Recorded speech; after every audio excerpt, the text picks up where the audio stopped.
Listener discretion is advised. Hey. You are listening to Wine and Crime, the podcast where three friends chug wine, chat true crime, and unleash their worst Minnesotan accents. Yep. Oh. And burps. Wow. Oh, yeah. That wasn't me this time. No, that was a Lucy burp, a murp. It was a murp. Mm-hmm. Lucy only burps. I only actually burp if I'm about to throw up. She The rest inward burps. What is it? I don't know what it is. I think it's just a shifting of my sphincter, like a burp, like a little squeak. Burp, burp, burp. Yeah, I don't know what it is. It's like a hiccup burp. It's just how you burp. It's I a think herp. It's just I think you've just got the herp. Lucy's got the I got herp. herps. God bless. Oh, Lucy's always had the herp. Oh, God. Why have we called it murps up until this point? We could have called it herps. I'm kind of glad we didn't. I'm already Sending married. the Who wrong cares? message. Who cares? All right. Speaking of Blow who up. cares, I'm Kenyon. I'm Lucy, the I'm one with the Herbie. herps. I'm Amanda. Amanda's got the boot. I took it off because it was getting sweaty, Oh. but I'm buddy wrapped. Okay. And I have You're not, what? I'm not walking around. I'm also in my weird recording nook up in my bedroom because my office is being remodeled and I am hoarse still from the party bus. So there's all the things that anyone's going to ask about. Why are you recording at a different spot? Because my office is in shambles. Why do you sound ridiculous? Because my life is in shambles. It's also getting very hot in this nook and I'm really glad you cannot smell the gas that I have. It's shockingly humid here today Yeah, for the first so time since warm. last August. I have to take this sweatshirt off, so continue. So that explains my appearance. I'm quite overwarmed as well. overwhelmed with warm. Anyway, So we have a very special fan pick today, brought to you by Josh Haskinson. Hartnett. A lot of Joss. lot of eyes. Josh Haskinson. Jazz Haskinson. Yeah, I was just Haskinson. Gosh, it's Haskinson. So Joss has selected the topic Unsolved Mysteries. Finally. Which, we've definitely covered other unsolved cases, not a ton of them. Yeah, because I hate them specifically. Also, Josh. Amanda gets the heaves from them. I know. I just love really them. like things to be wrapped up in a neat little bow. Yeah. I don't Well, like not knowing. That's okay. My case involves the television show Unsolved Mysteries. Same. All of them are supposed to. Good. I thought for one terrifying moment that I had misunderstood the assignment.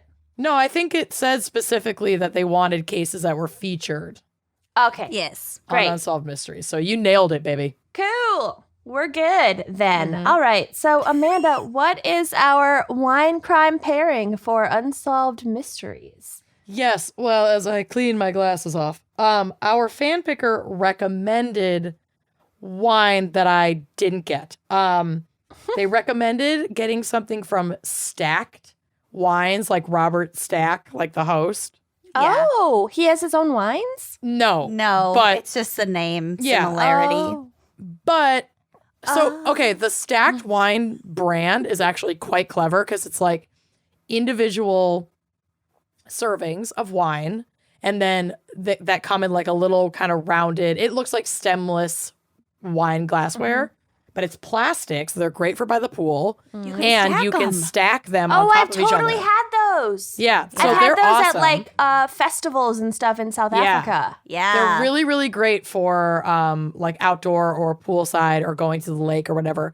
So they have like But- a plastic top, like a foil top. They do have the little foil top.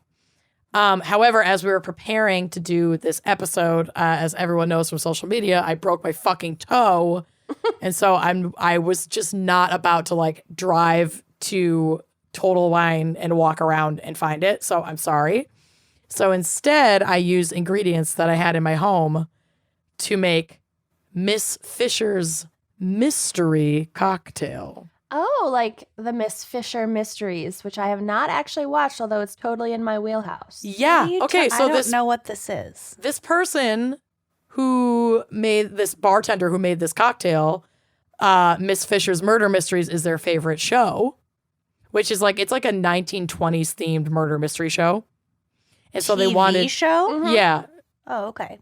So they wanted to make like a sassy 1920s themed cocktail. Now, the photo that you will be seeing for Wine Wednesday is their cocktail. So it's stunning and has beautiful garnish. It's not what you've got. Not how mine turned out. It smells good. Let's see it. You'll see it in a moment. First, I'm going to tell you the recipe so that you can make it at home. You're going to want 2 ounces of rye whiskey, which is pretty much a staple on most people's bars. A half ounce of Grand Marnier, which anyone who knows me quite well knows is my favorite, and I will just drink it straight. You can put it in Everything. Mhm. It makes margaritas better. It makes Cosmos better. It's the best liqueur ever.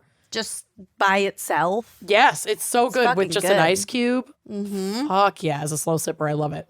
A tablespoon of lemon juice, which if you are like me and you do not want to measure lemon juice, roll in half a lemon and squeeze that. That's about a tablespoon. Everyone should have this in their house. 1/2 teaspoon of maple syrup Mm-hmm. and a 1/4 teaspoon. I actually did none because this is the one thing I didn't have. But a 1/4 teaspoon teaspoon. of strawberry preserves, which you could use like jelly. Yeah, you could use a fancy brand of jelly, or since it's a 1/4 teaspoon, just grab your Smuckers, baby. Who fucking cares? Who's gonna know? But also for the maple syrup, could you not use simple syrup? You if could. You didn't have maple syrup. Yes, you can make a simple syrup. The nice thing about maple syrup is that it's going to complement the rye whiskey really well with that little bit of maple. So it's not just going to be sugar to mask some of the rye. We made a cocktail once for a friend's birthday party, and it was bourbon, maple syrup, and strips of bacon. Mm-hmm. Hello. It Fuck That's me amazing. up. It was So yeah, you pour it into a shaker full of ice, give it a swish, and then pour it in a glass. And if you have a plan ahead, salt your dead wine glass, Yeah. then you can. That's That looks pretty. good. It is pretty. I didn't have the raspberry or the strawberry preserves, so I did put a splash of grapefruit juice in it. It might be terrible, but I wanted a It's little not something. going to be terrible. It matches your walls. It kind of does. This is a little bit more peachy looking than the yellow, but so anyway, no pop, no twist, no driving, just a clink. just a cocktails. Nice. So cheers, everybody. Fuck, I Cheers. left my White Claw in the other room. Well, text your husband because it's your turn to do your segment. He already left. Well, good thing Train my your segment's cat. going to be pretty quick. Train your cat to go get it. I wish. He Right. doesn't have the thumbs or the attention span, let's be honest. But more importantly, the thumbs. Oh, am I giving you a segue? Lucy. Yes. Yes. I was like, okay. No, Lucy. no. Great. What is our background and definitely not psych for Unsolved Mysteries? So Well, excited about I this. wanted to take this grand opportunity to speak with somebody in our industry who is famous, doing a phenomenal job at casting a big old spotlight on a current unsolved mystery, the Delphi murders. And that would be Susan Hendricks of HLN and the CNN Weekend Express. She will introduce herself, but I had the pleasure of interviewing her a few days ago. So let's just cut right to that interview. Yes. Okay, well, today I have the pleasure of speaking with Susan Hendricks, who is a news anchor for HLN and CNN, host of Weekend Express. Susan actually hosted us Wine and Crime Gals back in summer of 2019 before the world burned down at the CNN headquarters in Atlanta. That was so fun. Oh my gosh, I loved having you on. And just the dynamic between you guys made me want to hang out with you guys all day. And I can't believe it was only 2019. It feels like about 5 years ago, considering what we've been through, the world has been through, right? It was a lifetime ago. I think know. my favorite part was getting the news anchor hair treatment. They gave me some volume. Well, guess what? If anyone can see me now, that's what I just got. She was here at my house doing that because I don't know how to do this. And when my 4-year-old son sees me, he says, "What's on your face?" Because I normally, the top looks decent, bottom, I'm still in sweats. So yeah, exactly. Well, that is the Zoom reality of today. Exactly.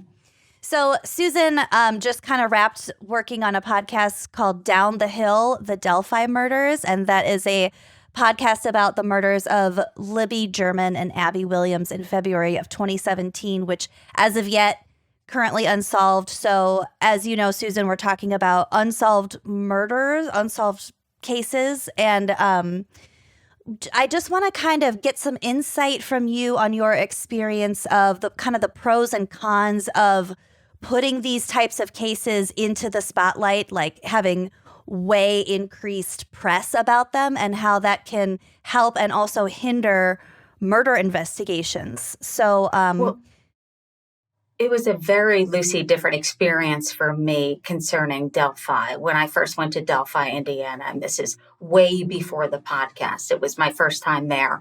I had reported on the news of the disappearance and the murder of the girls in 2017, February 14th. I was on the set.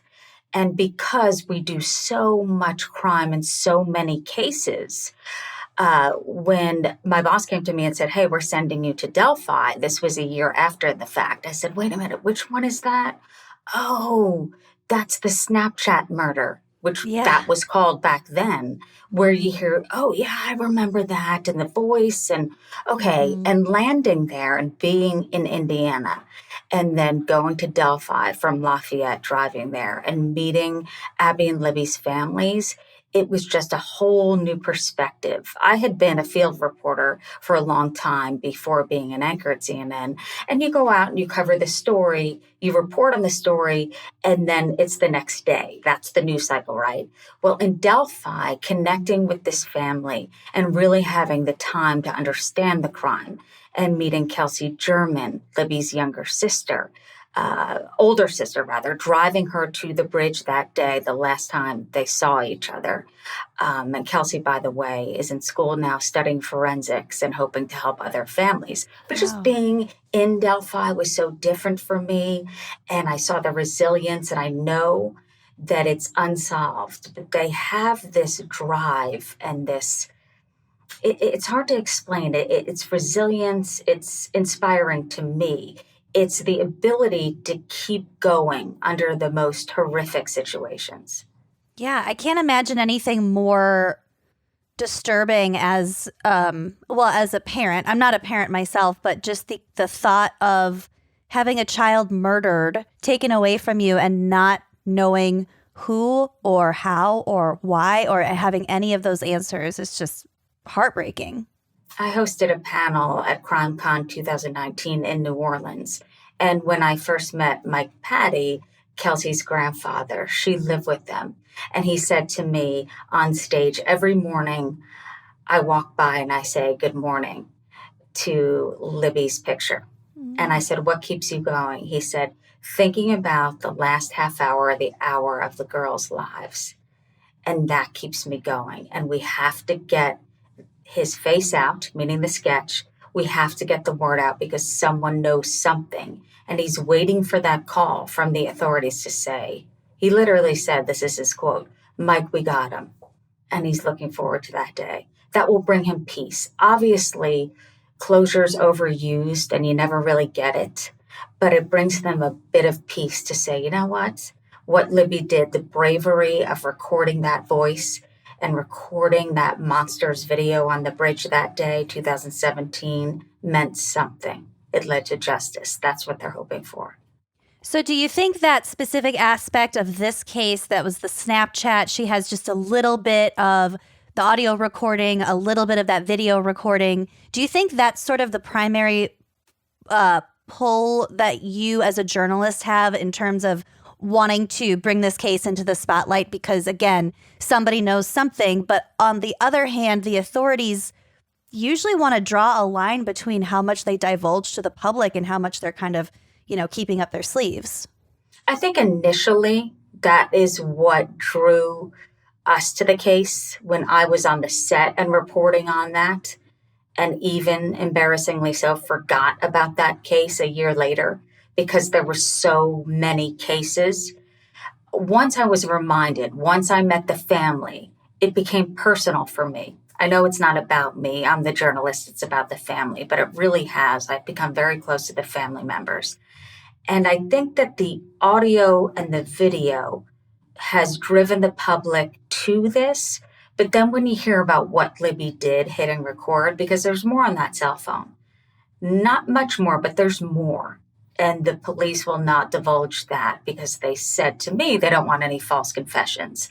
But I remember the first day I was in Delphi, the first trip, and walking into the police department, and I saw a sign that said, "Be careful what you say, the media could be listening," meaning they're not saying a word. There's definitely a wall up of silence. And I understand looking into this. And Kelsey and the detectives now on the case text each other, and I speak to Kelsey often. I'll be at CrimeCon with her in June in Austin, Texas, on the stage with her. And wow, is she an example of resilience, just wanting to connect and help other families and continuing to talk about this.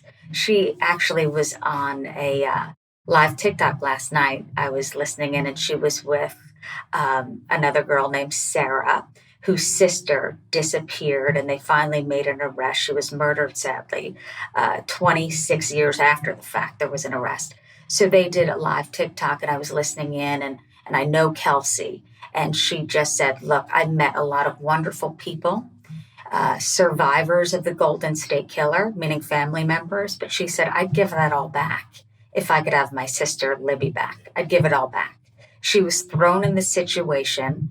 And I heard this at CrimeCon in New Orleans, 2019. Abby's grandmother said to me, "Look, Susan, it's a club you never want to be a part of. But once you are, there's a connection and a feeling within each other that you just feel and and you find strength within each other."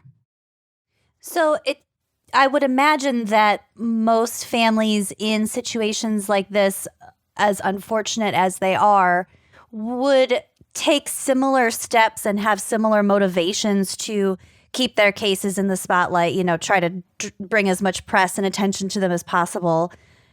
Do you feel, the fact that so many people know about the Delphi case, for example, I think that has a lot to do with you and your efforts as a journalist to cover these. But for those families that don't necessarily have that spotlight and that press coverage, it seems kind of like sad and unfair. Very unfair that you really don't. There's such grassroots efforts, like maybe families have a website or a Facebook page, help find so-and-so, but there seems to be a lot of that out there, and it's just the family members that are kind of keeping those efforts going. It is unfair, and luckily we do have social media these days that we are able to communicate and get the word out there. But I will say there are people in Delphi and family members that don't want to talk about this at all, and they don't want the attention that we're bringing them, and that's okay. That's their prerogative. They've been through something that I will never understand, hopefully, no matter how much I try to. So there are some family members that don't want to be as open as, let's say, Mike and Becky, who are the grandparents of Libby. They've been so welcoming to us. But I understand if someone says, "You know what, I've had enough. I don't want to talk about it right now. I'm having a bad day." But in terms of the attention of the case overall, I say, hey, contact me, direct message me, tell me about the case. I'll cover it. Everyone deserves equal coverage if they want that. They all do, no matter what crime it is, no matter where it happened. So kind of on the flip side of that, the interest not disinterest, but just sort of those motivations, whether to get that attention or not, with the rise in popularity of so-called true crime as an entertainment medium, it seems like there are just infinite so-called armchair detectives, internet sleuths, like we've all heard, the Billy Jensen, for example. Is it your hope that someone who isn't involved at all with the case will kind of consume the content that you've put out there and be able to see something that you and the authorities can't see? Absolutely, 100%. And Kevin, who puts on CrimeCon, and my gosh, it's not easy, and gathering everyone together. And it was my first time there in New Orleans. I believe it was the third year of the event of CrimeCon. And again, it's coming up in Austin in June. Kevin also put on a crowd solve event where people came together and they brought a cold case of 30 plus years, and it was solved. And Selena Gomez, believe it or not, was there with her mom because she's interested in true crime. She was. Imagine that. You're like, there's Selena Gomez and her mom. That's and he so gathered cool. in a room and they gave them the evidence. And, I know that police departments are probably overwhelmed. And Delphi does not like the term, the authorities, their cold case, because they're constantly working on it. And it's not a derogatory term, cold case, but if it's cold, Delphi doesn't like it. I never use it there, but there are some that have gone cold. We all remember the Golden State Killer. And there were files and files that just weren't being looked at because after a while, new generations come in of officers. But there's always, an extra set of eyes that maybe they see something that a detective or the police department does not. Doesn't mean that they're not able to, doesn't mean they're inept. It just means that it's another set of eyes where someone may say, hey, did you ever look at this? And it obviously worked in Chicago. So I absolutely think where it crosses the line is when someone speculates, oh, I know who it is. It's John Doe. He's my neighbor 3 doors down, and puts up a split screen in Delphi of the sketch. And I made up that name, obviously, John Doe. And so Kelsey said, please don't do that because that could ruin lives. And it really can. The tip line, they want your tips. They want maybe if you think you saw something that was abnormal with someone that they say call in or email. Just don't put it up on social media in a split screen because it implicates someone without the evidence. Absolutely. What are some other, let's stay away from the phrase cold case, but some other unsolved mysteries, unsolved murders that you kind of feel like sort of fall in line with the Delphi murders in terms of wanting to put them in the spotlight in the hopes that we can, make some progress here? Yeah, there was another case out of Iowa of 2 young girls last seen riding their bikes and then just disappeared out of nowhere at 1 p.m. in the afternoon. We've covered that a lot. Lyra Cook and Elizabeth Collins, age, I think, 10 and 8 at the time, and disappeared. And they were stepsisters, right? Yes, okay. Yes. Yeah, I went to school close to where they disappeared, so I remember seeing... there were missing posters all over the state for, months and months and years even about those girls. Very sad. And because it's not very heartbreaking because it's not that far from Delphi, they thought, hey, maybe there might be some connection. Nothing ever came of that. The sheriff, Tobe Lesenby in Delphi, said, no, there's no connection right now. Not saying ever, but saying right now we have not found a connection. That unsolved case and the parents of those 2 young girls, just the not knowing. And again, I spoke to Libby's grandmother, Becky, recently, and I was on the set and we did Zoom. This is about 3 months ago. And she said to me, you know what, Susan, this year's hard. I'm very happy for the girls in Libby's class, but Libby would be a senior. She'd have her own locker. She'd have her own, they get their own parking space. There were milestones that they're feeling now, 4 years after the fact, where you're happy for the other girls, but you think that should be Libby. That should be Abby. And Abby's mom, that was her only child. And I've been to the grandmother's house and I see a picture of Abby, her volleyball picture. And I'm sitting on their couch and looking at that and thinking of silence in the house and how it must have been before February 13th, 2017, and now after, and much different. And what crime does, not only to the victims, but the survivors, which are the family members, everyone around. The entire town, really, of Delphi will never be what it was. 2,800, maybe a little more population. And it's so different. You still see the teal and purple ribbons for Abby and Libby in honor of them, and the lights that everyone has, the orange lights on their homes in remembrance and hopefully to find justice, saying we're keeping these up until someone is finally arrested.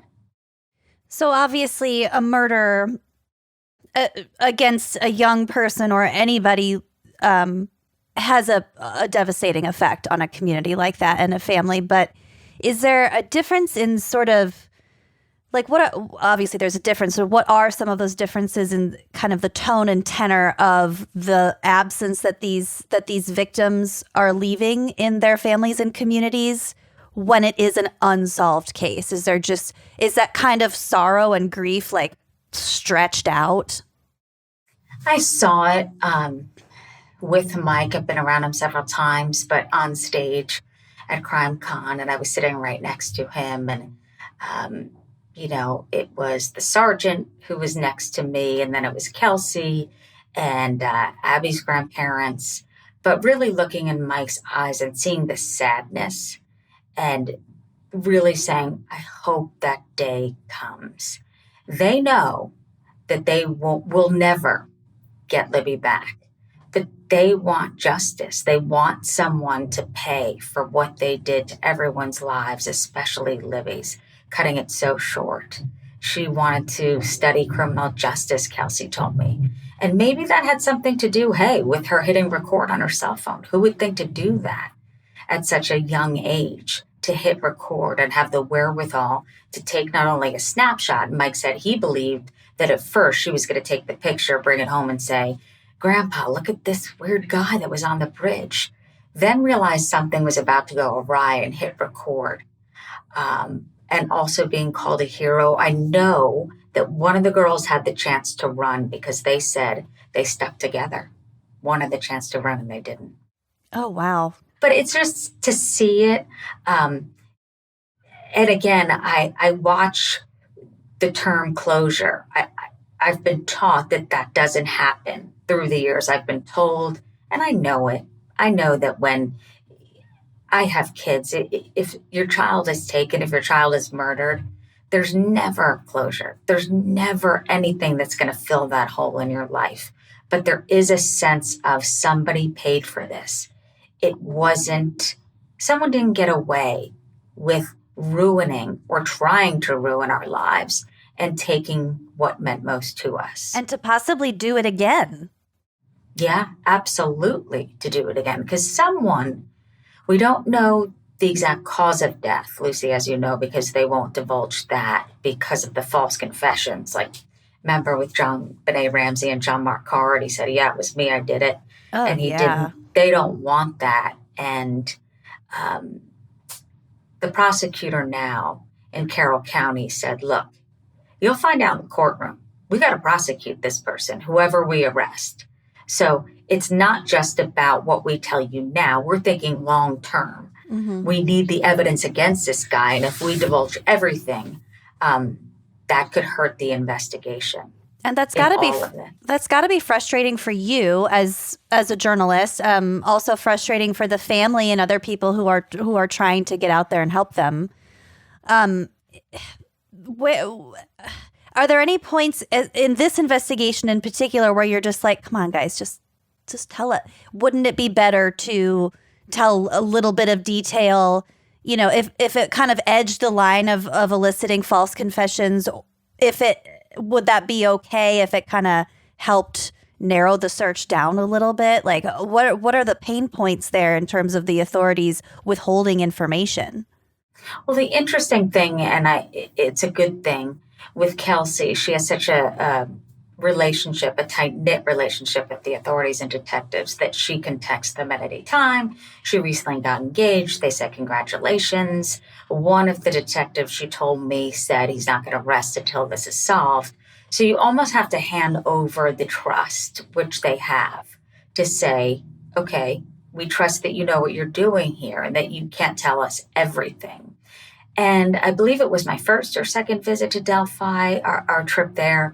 And I said, do you know how they died? And she said, I don't know if I want to know. So we know it's a brutal murder. They continue to say brutal murder. And we can assess if someone was shot. You're not going to say it's a brutal murder. So something obviously horrible happened to those two young girls, just 13 and 14, in the middle of the day.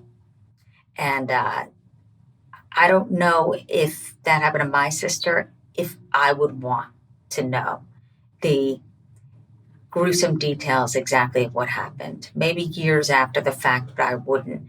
And they believe that that wouldn't help us solve the crime, or it wouldn't help with a tip.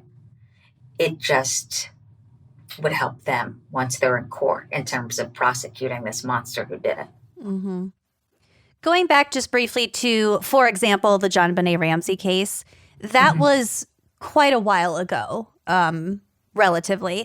Yeah, 1996, do you believe it? It was so long ago. It feels like, and the fascination is still there. I mean, for lack of a better word, it's fascination, it's interest, it's intrigue, it's wanting to know what happened that day to that little girl who was found in the basement the day after Christmas. It was like a cultural moment too. It was odd. It really was. I remember being in the grocery store at how old was I? 8 years old, 9 years old when that happened, and seeing her face on every single magazine by the checkout lanes, like every single one. Every single magazine. And now I read, I don't know if this is true, but they may have found new DNA evidence, or with the technology, not new evidence, but with genealogy and with the technology we have now, with the Golden State Killer, I mean, who knows what crimes will be solved in the future, and JonBenet Ramsey's maybe one of them. And the difficult part of that case, or maybe a lesson learned, is how much the parents of JonBenet went through. The general public may have thought, oh, it had to be so-and-so, the mom. Oh, it had to be the dad. Oh, it had to be the brother. And just what they went through, not only mourning the loss of their daughter, but with the public thinking that this was case closed, we know who did it. Mm-hmm. Do you think... And that can happen. Oh, obviously. Yeah. I mean, I have my thoughts on that case. Yeah. And it's not like I've investigated it in depth. I haven't examined all the police reports, I read 2 books about it. And it depends what book you read, on what you think, or what really happened, and or which Dr. Phil interview you watched. Yes. Right. And what may have happened, and how does the mom seem, and how does the dad seem, and who's not crying, and who's crying enough. And another case I've been following and spoke about last year at CrimeCon, which was virtual, is baby Lisa. And she disappeared from her crib. Her mom put her down just 10 months old. Yeah. And the dad worked a late shift that night, which he normally didn't. She woke up, baby Lisa was gone, and it's still unsolved. And that was 2011. And just speaking to her mom, it was tough. Her mom and dad, I could see the pain. She buys her daughter to this day Christmas gifts, birthday presents and puts them all in her room. Oh I my mean, God. the heartbreak of that. You know, these criminals, whoever does this, the monsters who commit murder, random crimes, these urges, evil, as I call it, ruins the lives of those surrounding that person forever, I think. And it depends on your coping skills and your mechanisms of getting through things. I know that Becky, Libby's grandmother, writes every day on social media, today is the day. And she said to me, Susan, I'm hoping one of the days that that's true, what I post, and that helps her get through. And I think Kelsey, her granddaughter, helps her as well.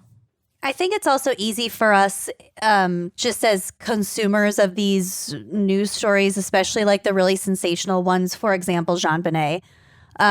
It's easy for us to only consider the people who are kind of on screen, the mom, the dad, the brother, you know, a couple of other people. But in reality, it's just as likely that it's a completely random person. And that's kind of the scariest part. Like, I watched a documentary about Madeleine McCann. Is that her name? Yes. That case is just as frustrating, and it is. I can't imagine what those parents went through. Being persecuted, first of all, for saying you left her there, you're too far away, and you had something to do with it, right?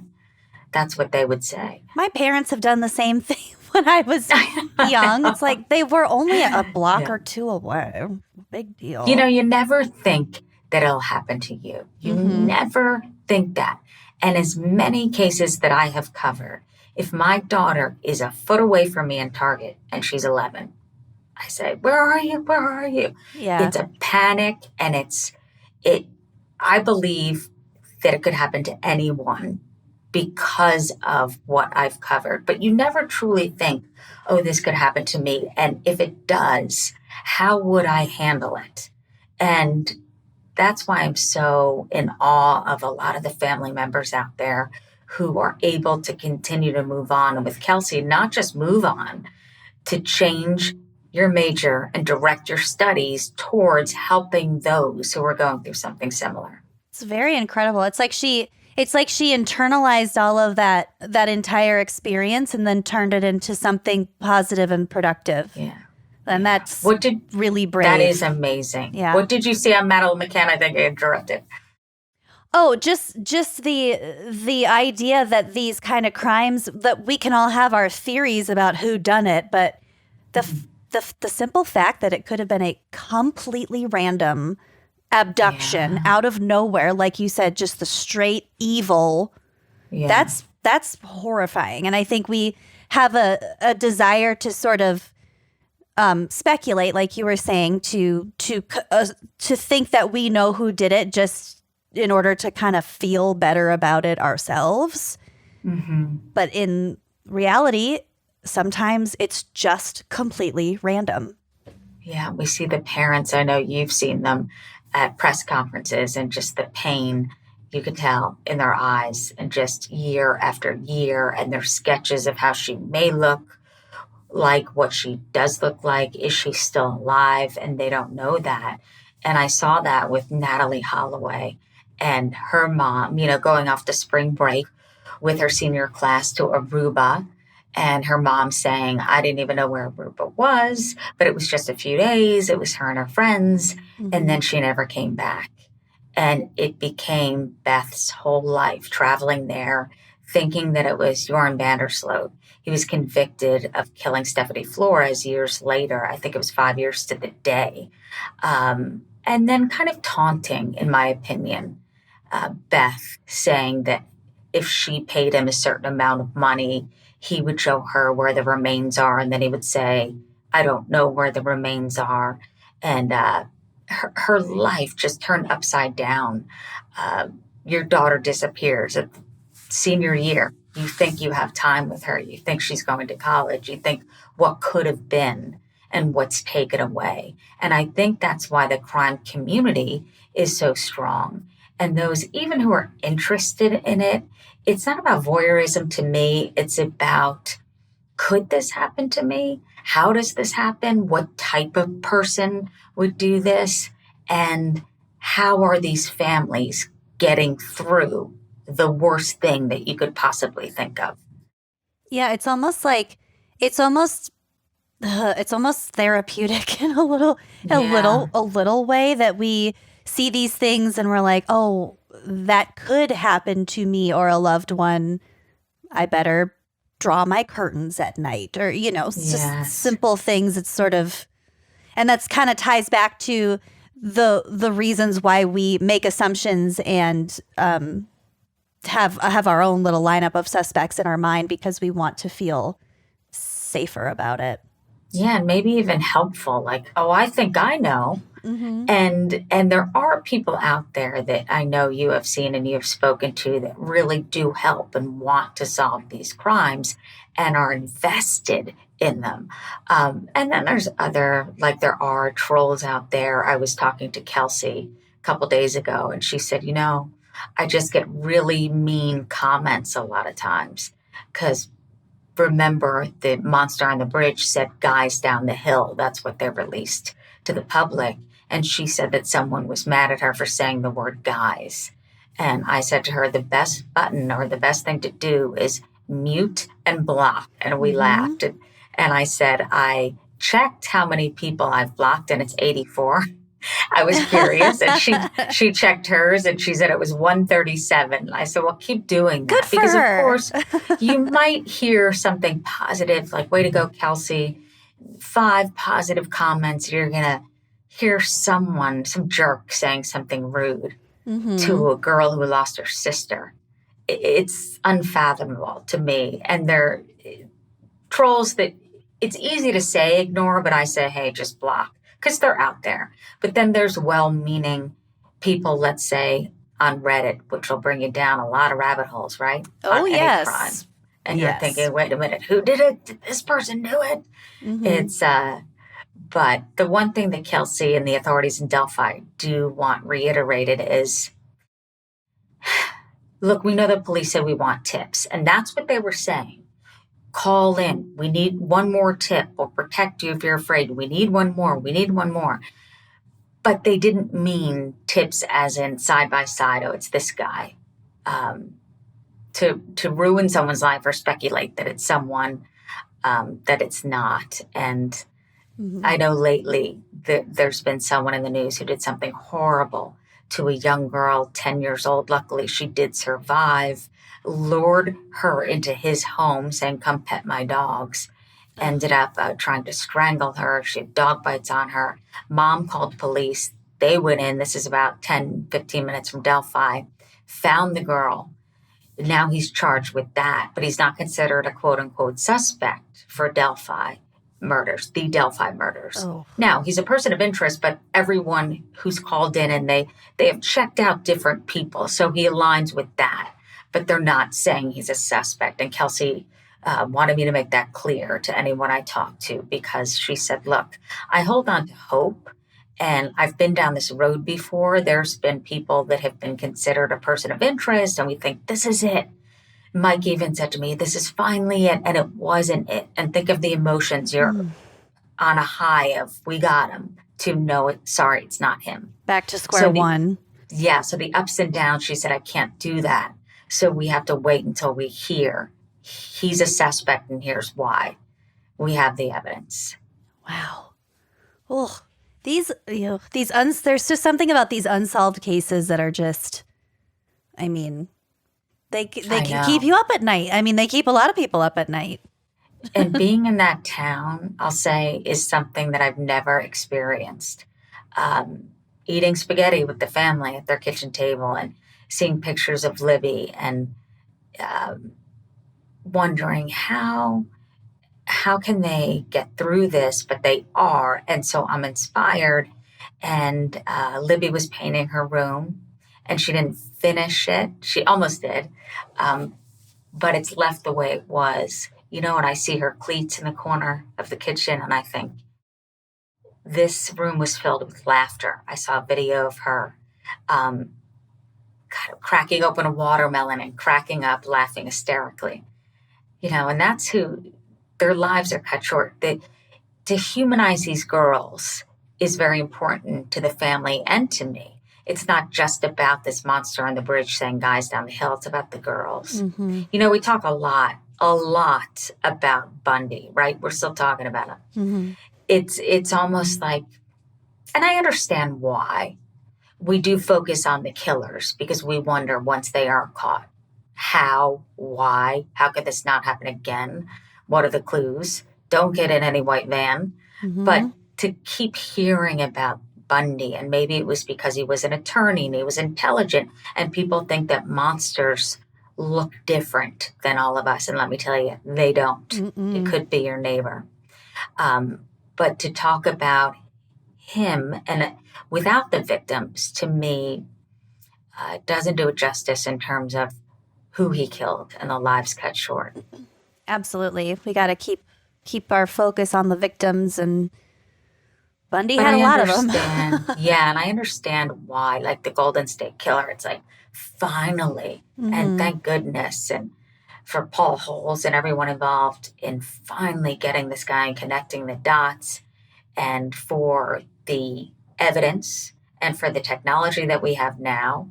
And I think a lot more crimes will be solved in the future, quote unquote, cold cases, because of this, because of DNA.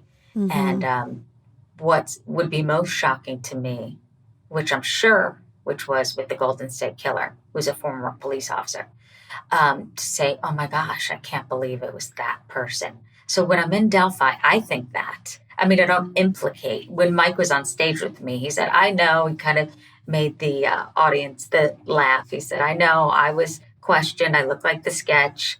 He said he was cooperating. And Sheriff Tobe Lesenby said he was questioned twice. And he said, I didn't mind. This is a small town. We'll all be questioned. We want to find the guy that did this. And that's what's so frustrating to them. Mm-hmm. Wow. Well, I have all the faith in the world that the Delphi case and, so many other quote unquote cold cases will get solved, especially because of technology. And that includes social media, forums like Reddit, programs like yours. Susan, thank you so much for joining us today. And then let our listeners know what you're working on now and where they can find episodes of Down the Hill. Oh, yeah. Anywhere that you get your podcasts, you can find Down the Hill, the Delphi murders. The more people that are looking into this, the better. Absolutely. They may see something or hear something that others don't.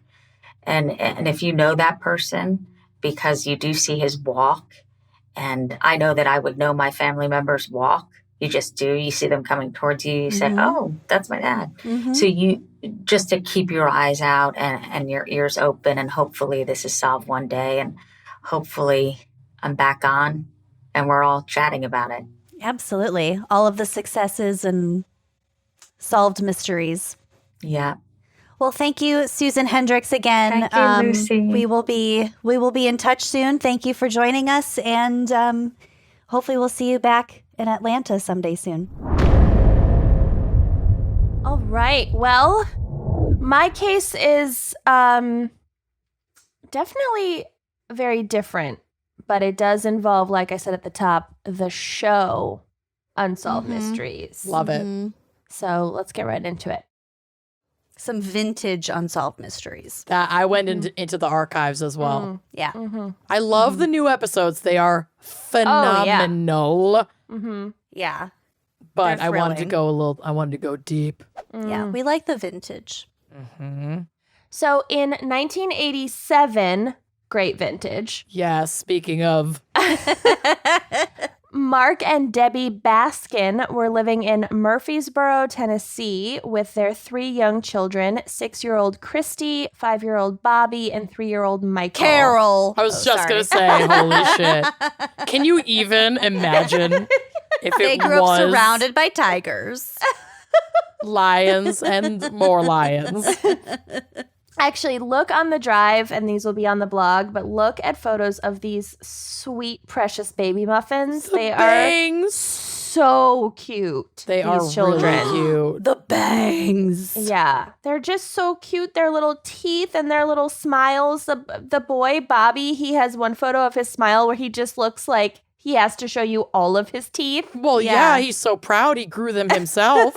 You know? That's what a child does when a parent tells them to smile. I love it. The grimace. Yeah. Are you It's pained. shitting? Or, yeah. Are you okay? They're Are very you? cute. Okay, so the dad, Mark, was an aspiring Baptist minister, which is like the only phrase scarier than aspiring DJ. DJ. He had recently made the decision to go back to school for his master's degree in church music at the Southern Baptist Theological Seminary in, drumroll please, Louisville, Kentucky. I was just going to say, I bet I know. Same place where you send your tax payment. What? Yeah, I have to, for my federal taxes that I'm sending a check for, the address is in Louisville. That's Really? like where the big IRS money collection. Is it to Kenyon's located. address in Louisville? Oh, wouldn't that be amazing? Make it out to Kenyon Lang. Don't what a question smart it. scam. Would really be brilliant. Just have everybody's tax remittance. Love sent it. in. No You know what? refunds. No reason. Just make it out to Kenyon Lang. It's Mm-hmm. fine. It's fine. If people want to It's- send me money, I'll take it. I It's will just spend red tape. I will spend it. I'll put it Say back into that. the economy. Oh, yeah. Okay, so they're moving to Louisville so that he can go to this theological seminary. Although Debbie supported his decision, it would be a huge financial burden on the young family. So it was a kind of a big decision for him to go back to school with 3 kids under the age Yeah. of 6. Yeah. It required paying for a move to Louisville, followed by a period of financial uncertainty while they both looked for new jobs in a new city. And then they had to support themselves and their kids while Mark is also going to school. So he couldn't even work 2 jobs because he was already going to school. That's basically what my partner's parents did. Mm-hmm. My partner's mom, Bill is the middle of 3 boys. And all of them were under the age of 7 or 8 while Bill's dad was in law school Mm-hmm. and working. So he'd work all day, go to law school, night school, Mm-hmm. and his mom would just be with the boys 100%. 100% of the time. And they made it work, and obviously it worked out well. But Right. That's such a commitment from huge every commitment. single member of that yeah, family. you really have the whole family's really got to be on board Mhm. Right. for that to work as well as it did for Especially them. your spouse. Mm-hmm. Yeah. Yeah, Yes. your kids don't give a shit. Yeah. They're too young to know what the fuck is going on. As But long as they get their PB&Js. Well, I bet it depends on the kids. Some True. could be why is dad always gone? And then act out. Oh, well, yeah. I'm just saying, yeah. primarily between the parents. But Yeah. that is a big, big commitment to Yes. do. So, pretty overwhelmed by the prospect of taking on this challenge with all 3 young kids in tow, they reached out to Debbie's parents, so the grandparents, Marvin and Sandra Maples, who live nearby in Murfreesboro, for help. Oh, I have to burp, sorry. Lock. So, Right? Marvin and Sandra offered to have the 2 older children, Christy and Bobby, move in with them for a few months while Mark and Debbie got settled in their new home. So basically just go find a place, Yep. move in, take we'll the keep an eye on these 3-year-old. 2. Yeah. Yeah, because he's so little that he needs to be with his parents. But we'll take the older kids. We'll just have them for the summer. Don't worry about it. And then We'll figure it out. Yeah. Which sounds great. Yep. Relieved, Mark and Debbie set off for Louisville with Michael expecting that they would find jobs and send for Bobby and Christy by the end of the summer. And by send for, I mean either the grandparents would drive them up or they would Right. drive down and get them. Mhm. However, it proved more difficult than they had anticipated to find their financial footing in a new city. Also, I'm pretty sure Louisville, while very affordable compared to most U.S. cities, is probably more expensive than Murfreesboro. Mm-hmm. And little Bobby and Christy remained with their grandparents throughout the fall as well. And so throughout this time, so it's been like 6 months roughly, the parents kept in very close touch. They called frequently to check in on them, and they would drive down to visit them as often as they could. For months, Debbie and Mark were on good terms with her parents and remained grateful for their help watching after the kids. However, around Christmas, things took a turn. Uh-oh. Debbie told her mother that they were close to being able to take the children back with them, but found that Sandra seemed resistant to the idea all of a sudden. Sandra's the daughter? Sandra's Sandra? the grandma. Mhm. So the mom is like, We're hey, ready to have our kids we're home gonna with have our us. kids home. Yeah, it's been 6 months. Gotcha. Like, we want them back. We're like getting our feet under us. And the grandma is like, Why don't you wait a little longer? Yeah. Uh-oh. Debbie, the mom, began to believe that her parents had grown too attached to the children and had developed a belief that they could be better parents to them than Mark and Debbie could. Mm-hmm. Okay. I don't think that's You it. already were parents. Okay, mayor of Easttown, Right. but actually slightly different. We can't get into We that. can't get Well, into you it. It's can't so because good. I haven't Still started in it yet. shock. I'm still finishing Sharp Objects. Honey, finish it and start it because I both will. are fucking Mm-hmm. shamazing. I will. This last episode of Mayor of Easttown blew my heart out my butthole. Mm-hmm. So when she voiced this concern to her parents, what had begun as a tension over this informal custody of the children developed into a full-blown feud. I have a question. Yes.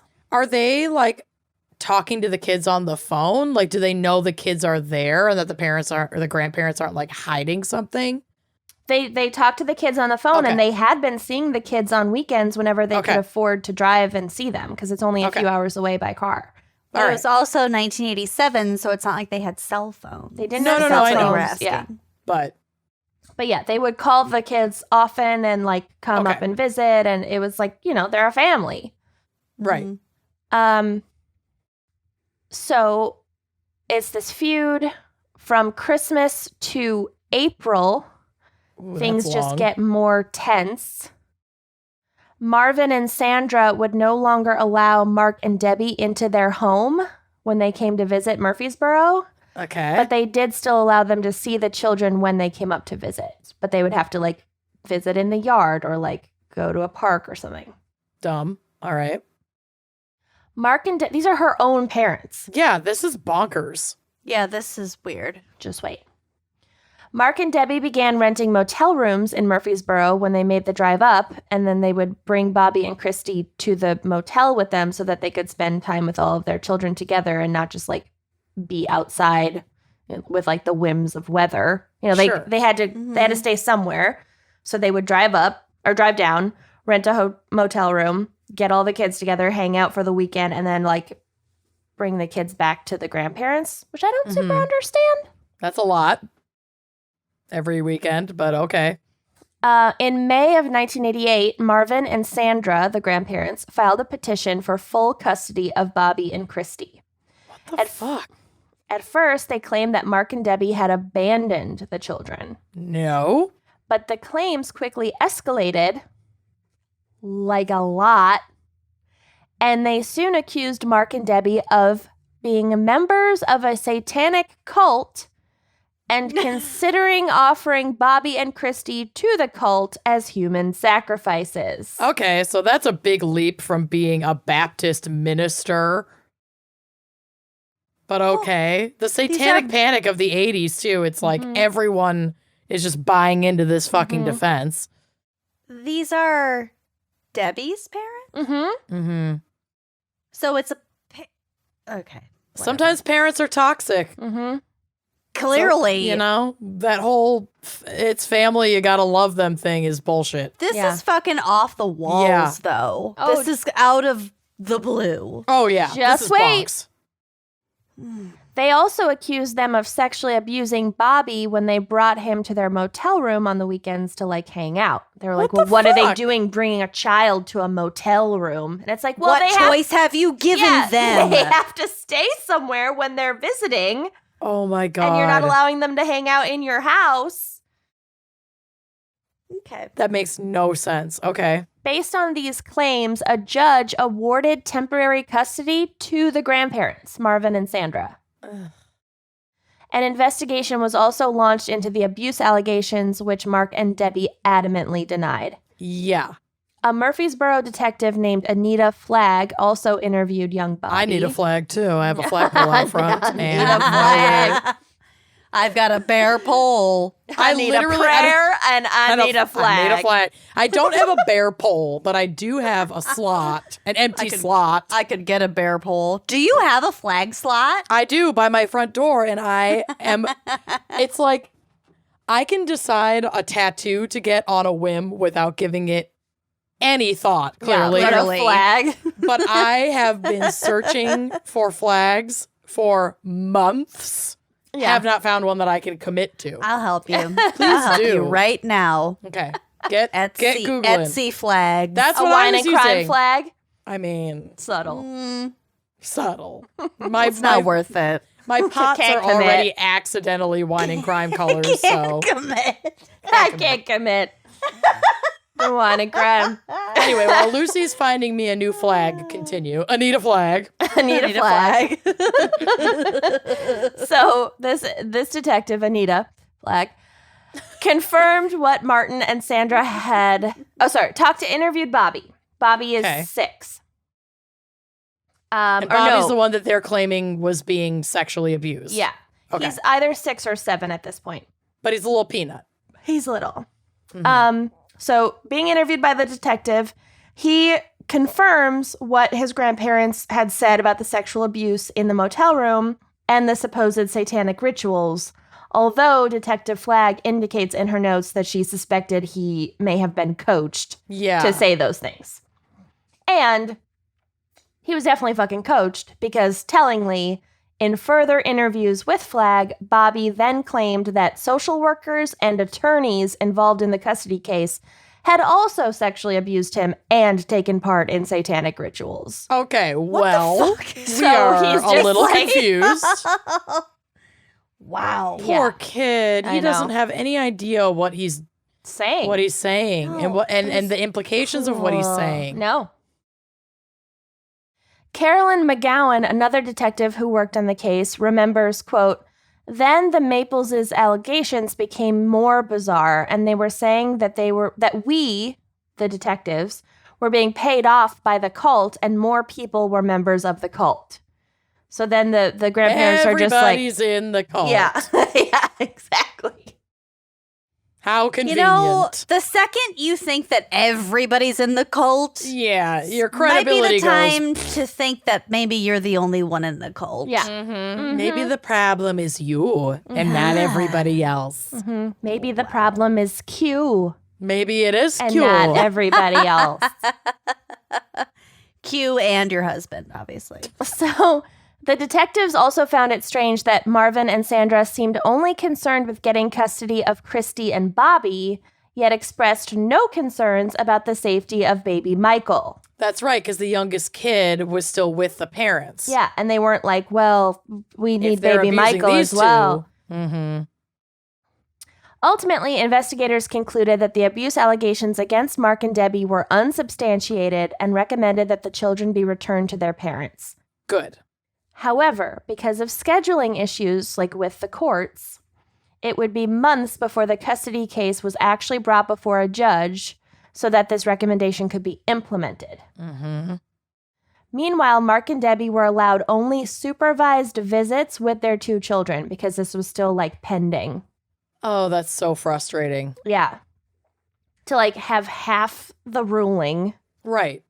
like, okay, we didn't do this, like we're not Yeah. abusing our children, but like you still Like, only this is insane. Can Yeah. you please confirm that this is insane? Yeah. Well, and it's also really a failure of the court system because with the way that the ruling went in the favor of the parents, that also really shows that the grandparents are up to some shit. Yeah, and they're probably like- should not have these kids, and these kids should probably They're up be to a removed from shit ton of shit. Yeah, and the Yeah. kids should probably be returned to their parents and removed Like, from this ASAP. toxic situation. Yeah. Yeah, they're So delusional that's not good. projection. Yeah. Ugh, no. Mhm. Well, especially if they're coaching their children to say these really fucked up things that they don't understand. Yeah, even just saying those things is traumatic. It's not Hearing good. them from an adult is traumatic.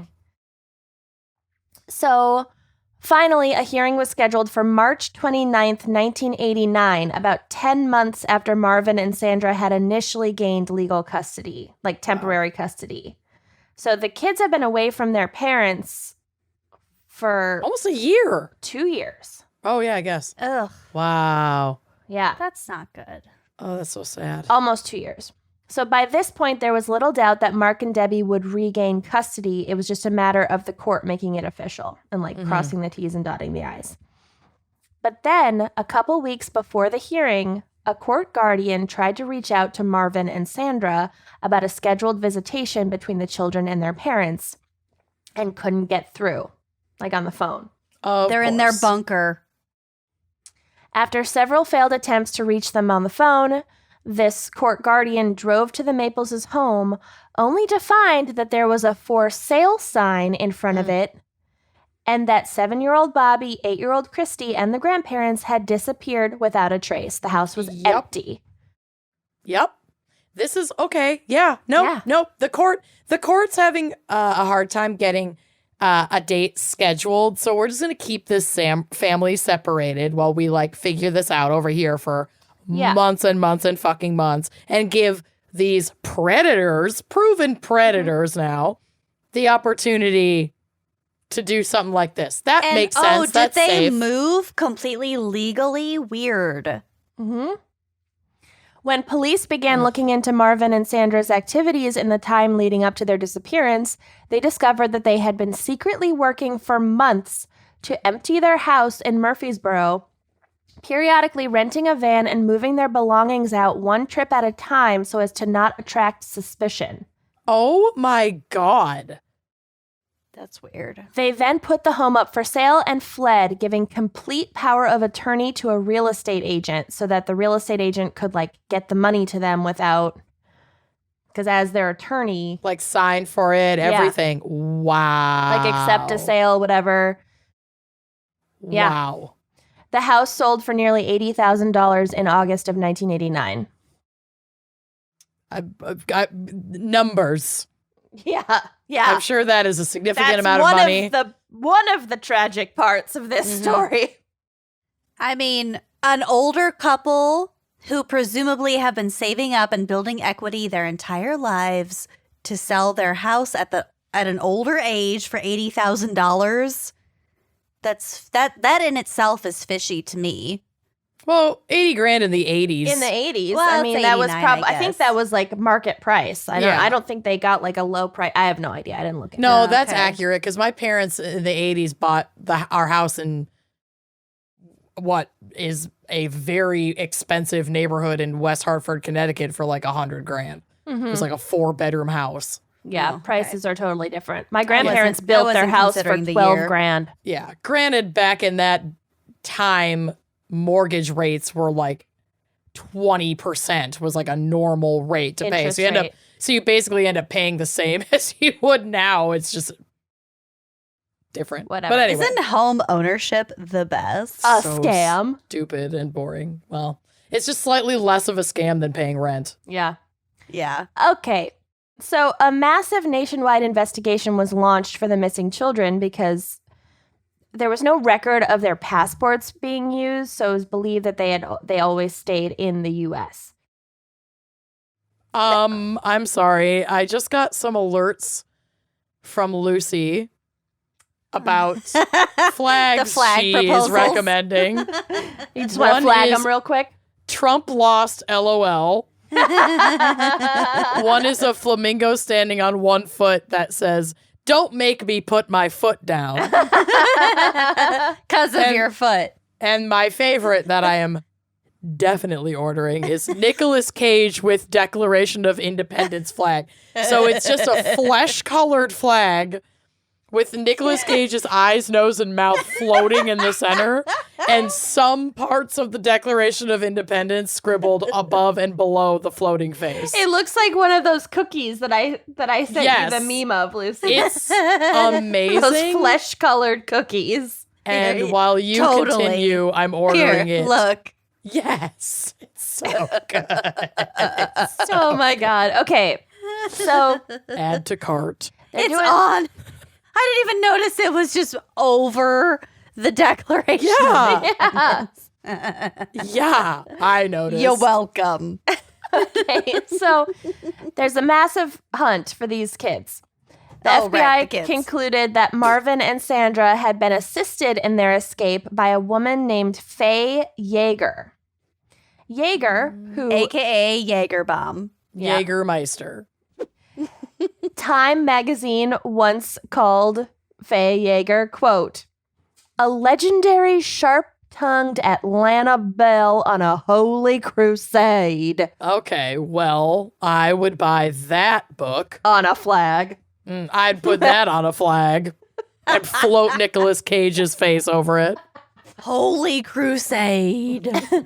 So Faye Yeager had built a massive network that she called the Children of the Underground, and it aimed to assist family members in kidnapping and hiding children to keep them safe from abuse. Okay, Problem so with it's that just a is- child trafficking ring. Well, the problem with that is that it's fucking vigilante justice, and you're just taking Yeah. people's word for it, who is Yep. saving children from abuse and who is actually abusing them. Yeah, it's like the fucking QAnon save the children co-opting that hashtag and doing way more harm. I don't love this at all, but when you hear Uh-oh. when you hear a rumor, as I did a couple years ago, which I told you about, somebody in my community like hiding children. If you go to the authorities and the authorities are like, we don't have enough proof to do it, but you still are like, well, there's definitely kids in this basement. Like, what do you do? I don't know. I'm not defending this. I'm not saying it's completely wrong. It's just like, It's a gray area. It's It's a tough gray because it area. can snowball without.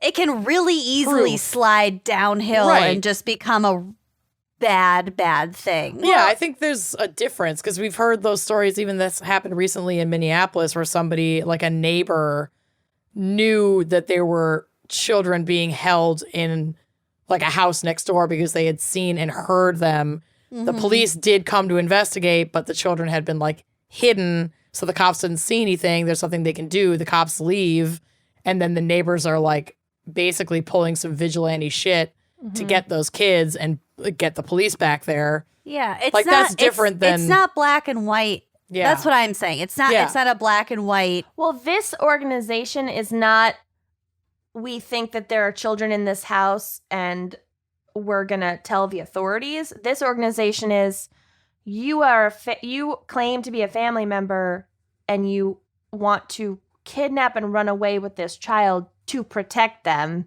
Okay, so it's basically Oh. a support network for exactly what these toxic grandparents are doing. Yeah, Okay. they Way think different. of themselves as an underground railroad Oh God! for like Okay, okay, children. yikes! No. But it's vigilante, and so you just don't. They, Yeah. you know, There's they're- no corroborating evidence for Yeah. any of this. That is still kidnapping. Yes. Okay. So this network reportedly consisted of at least 1,000 safe houses throughout the country. Obviously, who knows if that's true? This is That just sounds like allegedly. bullshit. That's a Right. very round number. Right. Yeager once said in an interview about the FBI, quote, "You know, they're the laziest damn bunch of people. They work 9 to 5. Anything you want to do, just do it after 5. I mean, I don't think So- that's really how investigations work, but probably okay. not. They certainly investigate things that have happened after 5 p.m. Sure. Yes. I can say I am 99% sure. I'm not. I don't know firsthand, but I don't think all crimes that happen after 5 p.m. just That's go the on. loophole. they That's just get it. the blind eye. Yeah. That's what all these serial killers have been doing wrong. You're murdering before 5 or before 5 I'm p.m. on my smoke break. So, I don't know. After almost a year of authorities searching for the missing children in vain, the case was profiled on Unsolved Mysteries. Ever heard of it? In February of 1990. Oh, the heyday. Mm-hmm. After the episode aired, alleged sightings of Bobby and Christy and their grandparents were reported in California, Washington, Mississippi, Florida, and Murfreesboro, Tennessee. So they're moving around. They're on the move. Well, these are just Including alleged where sightings. they were supposed to be. These I are just suppose. alleged sightings. So they don't fucking know. These are just people who are like, I saw I a little think I boy saw and a them. little girl with older people. Okay, well, that's fair, too. So, still, the authorities were unable to find any solid leads on where Marvin and Sandra had taken the children. However, they strongly believed that they were somewhere in California based on the fact that they had received 4 calls to the tip line from people in Santa Clara who remembered meeting 2 children named Robbie and Christy Okay. in 1989 who they claimed looked exactly like the photos shown on the episode. So here you have like 4 tips all from the same area and the names kind of line up. Uh-huh. So that's a little bit stronger of a lead. I trust it. The Unsolved Mysteries episode re-aired in 1999 and again in 2000, and this once again led to new reports of sightings. But these tips led only to dead ends or like couldn't be fully followed up. Oh, that's horrible. Then, miraculously, in 2009, they were taken So in they- 1989. It's like I was going to say, yesterday. it's been like 20 years that they've had these kids. 20 years after Christy and Bobby had disappeared from Murfreesboro, they were found alive and well in San Jose, California. Oh, my God. The tips were right. They were in California. Trust the tips, just the tips. 2 anonymous witnesses had recently come forward to the police to tell them that a 73-year-old man named John Bunting was actually Marvin Maples. Why would you, Bunting. if you had the opportunity To pick any invent name. a name, And you went with Bunting. I mean, also maybe John. Well, maybe they didn't have the opportunity to pick any name. Maybe they were had to take given an ID or something. an identity, from like a dead person. Also, Bunting, I feel like you would never have to spell it. It wouldn't really draw too much attention. Bunting rhymes with cunting. It's like cunt, but with a B and an ing. Cake, but ing. Bunting. Yeah. I don't know. You got I'd it. go with Jones. Yeah. Anderson. But well, John Anderson Jones- could be E-N or O-N if you're from the Midwest. Switch it up. So his wife, Frances Bunting, Good God. Franny Bunting. Come on. was actually Fran Bunting.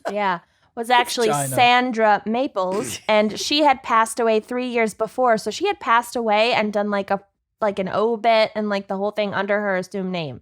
Wow. So nobody, I'm speculating. Who- I didn't find it, but well, presumably nobody Not who under her knew real her name. as Sandra Well, right. Maples, including Yeah. her fucking family. yeah. Wow. Oh, wow. So it seems that sometime after Sandra/Frances's death, Marvin/John Bunting let slip his real identity after reading a newspaper article about the kidnapping that portrayed him in a negative light and then bitching about it to a friend while the two were out at a bar. Okay, Don't well, complain that's to a friend at a bar if you have anything to hide. Right. Yeah, so he was like, well, this made me out to look terrible. I mean, this guy that I don't know. Yeah. That's what I meant. I mean, this Freudian article slip is what really unfair to this total stranger. that Yeah. I have no I take connection to umbrage For him. on his on behalf. his behalf. So this friend eventually confided in another friend who also knew John. And those two decided that they needed to go to the police with a confession. Fucking good for them. Yep. On February 1st, 2009, Maple was arrested. So Marvin Maple was arrested and charged with kidnapping. He was initially held on a $1 million bond, but it was reduced to $100,000. In May That's a big jump, but okay. It is a big jump. I don't think that he even made bond. I don't know. Well, you still have to post 10%, right? So you'd have to post $10,000 in cash. I think that's big enough for most people. I suppose, I don't know what his means were at the time. Well, if nobody knows, nobody knew who the fuck he was. Yeah. Right. And be like, oops, family, I've been in hiding for however many years. Yeah, you just want to bail me out. He doesn't have a lot of family to rely on, that's for sure. Yeah. So in May of 2009, he pled guilty to 2 counts of custodial interference and was sentenced to 4 years of supervised probation. Yeah, I was going to say, he's going to get a fucking slap on the wrist because he's an old man. They're like, meh. Children for so long. For Yeah, their and can whole you lives. imagine those poor kids who were so young when they were kidnapped by... So, like, first of all, custodial interference. Fuck you. It's kidnapping. What did they think? Did they think that their grandparents were their parents? That We will get to reintroduction to your family and having to go back. I mean, that would be such a hard traumatic. transition. Yeah. The kids also weren't so young But that they couldn't remember. Yeah. You know, There like must have been trauma Bobby of was some sort their 7. whole growing Yeah, up. okay, yeah. You can remember you when can you're 7. remember things enough when you're 7. Like Scott and I have been friends since we were 5. Yeah. You can All right, remember that's since fair. when you were 4 or 5. Yeah. Mhm. Yeah. So Bobby and Christy, who now went by the names John and Jennifer Bunting, Ish. were both seemingly well-adjusted adults by the time they were tracked down and interviewed by police. So they already, at that point, yeah, it'd been 20 years. They'd moved on. Yeah. 28-year-old. Under these other names. Yeah. Bunting. Yeah. Oh, God. 28-year-old Jennifer, so Quote, Christy, unquote, yeah. Oh, no. was working as a nurse, and 27-year-old John was married with children of his own. Another John. Fucking be creative. Well, they're trying to reinforce the idea that these are their kids. Right. John and John Jr. They're not even spelled the same. I know that could have been my bad. Oh, okay. Just in my notes. But also, when you want to blend in, John and Jennifer, Yeah. I mean, so common. yeah. It makes sense. It's They just were so both fucked up. aware that they had been abducted by their grandparents as children and had mostly grown up living under assumed names, probably after those tips came out from Santa Clara about Robbie and Christy. Like somehow word had gotten to them and then they moved and then they changed their names. Okay. But they strongly believed that their grandparents had done this for their own good and had rescued them from an abusive situation because that is what they'd been taught since they were like 6 years old. Yep. So they understood to an extent. They knew, But it was under a They knew they were a abducted, but false- they believed that their grandparents had saved them. yeah. Yeah. And So they them. felt that they But- were but they- hiding from their Yeah, parents. so that's probably why they had different names. It's like your parents are going to find you. We're So hiding you that from would have your... probably saved them from some element of that trauma. Maybe. Maybe. But then a you little just, the bit. trauma just catches up with you when the lie unravels and Yeah. you have to... Yeah. You have I'm to just face it seeing all. that. I'm seeing this as a little bit of a padding in Mm-hmm. terms of their trauma up until this point. Well, okay, so Marvin and Sandra had homeschooled the children through high school Oh, to God. avoid detection by authorities and also to stop them from like making strong links with other people as Right. children and like Because then other spilling people the can beans. recognize them. Yeah. Yeah. But both children, so Bobby and Christy / John and Jennifer, they both attended college. Mm-hmm. And like Okay. the girl went on to become a nurse. Yeah. They both, now as adults, have refused any contact with their birth parents since the discovery of their whereabouts. Oh, my God. That's What? so sad. In 2016, Marvin Maple passed away at 80 years old. Ugh. In May of 2017, 8 years after his whereabouts were discovered, John Bunting, Bobby, spoke the son, the boy, spoke publicly for the first time about his grandparents. He stated, quote, "They sacrificed everything so we could have normal lives." When he was asked about the chances he would someday reunite with Mark and Debbie, John responded, quote, "There was absolutely none. There's nothing that could come from it that would be good. It would just probably throw me back into trauma. I don't want to put myself through that. I have nothing to gain from it." But there's been nothing proven about any initial abuse in the first place. They've been inculcated right? since they were 6 and 7 years old. Yeah, I mean, to his credit, and they when really false believe. memories, you believe them as memories. Yeah. Yes. I don't trust any memory. I don't trust my memories of yesterday. No, and I mean, I'm no fucking expert, but I feel like you could still experience trauma Oh, yeah. and being triggered from false memories. Oh, Yeah. Because yeah. it didn't Oh, yeah. factually happen, it could still throw you into a fucking psychological tailspin if you see somebody that you've been told was your abuser. It's factual to you, and that's what matters. That's Right. your reality. It's Right. reality. Wow. So Mark and this is Debbie, the weird. parents, Baskin, continue to blame her parents for implanting false memories in their children and to hope that they will someday express interest in reuniting with them and their younger brothers, who they Oh also my have not had any God. contact with. Oh, Michael- yeah, there's more kids. Michael is their full Yeah. biological brother. And then Paul, who Mark and Debbie adopted several years after the disappearance of Bobby and Christy. So they have an adopted Wow. brother as well. Mark Baskin stated in an interview, quote, "I know we will see them again someday. It might not be on this earth, but I feel quite sure we'll see them again." Wow. Like his grandparents or his parents' parents? No, Mark the dad. Mark, the Oh, dad. right. Okay. the Baptist dad. Got it.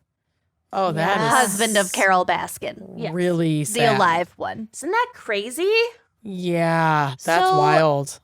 What is the unsolved mystery aspect of this? it's just was that it was unsolved featured for a on long Unsolved time, Mysteries. and then Yeah. it was featured on Unsolved Mysteries multiple times, and then tips from Unsolved Mysteries oh, right. kind okay. of sort of helped, even though it The didn't fully tips, solve it. just the tips. This so counts. it's been solved, but for a long time it was. It was featured on unsolved. Unsolved Mysteries. You nailed That it. is fucking weird, though. So Isn't that long. crazy? Yeah. Yeah. Wow. Well done. Thank you. That kind of plumbs the depths of like psychological, like you were saying, memories, projection, like all the kind of seemingly weird shit that grandparents were proposing at the Yeah. beginning of this with the satanic blah blah blah, and like yeah. Well, and it's kind of scary What? too, because it's like we kind of won't ever know Well, we'll the never full know. truth either, because the two grandparents are dead. right, and it makes you wonder, like, what was going on there that would even start this? Right. Not, and I don't mean that I'm alleging that there was abuse, but it just, I don't understand the origins of this vendetta Of to this get these lie. kids. Yeah. And just the two kids that they had Yeah, not for the Michael. summer. It just doesn't make any sense. It's like when you study abroad and you let your parents like take your cat, and then Yeah. then when you come back, it's like they don't want to give it back. that's not your cat anymore. Wow. You know? I did not have But that with experience, kids. thank God. Are we ready for my case? Maybe. Totes, maybe. It's not anything like what we just experienced. Great, then yes. I wanted to cover something like weird, but not murdery, and follow the rules of the topic. So I think I found the perfect fit in the Ghost Blimp. I feel like I The fart Blimp out. Street Boys. I feel The like I Blimp fart out Street ghost Boys. blimps every morning at Hard like same. 5, 6. Get them out. Get them out. Ghost blimp. So let us travel back in time to 1942. We're at war.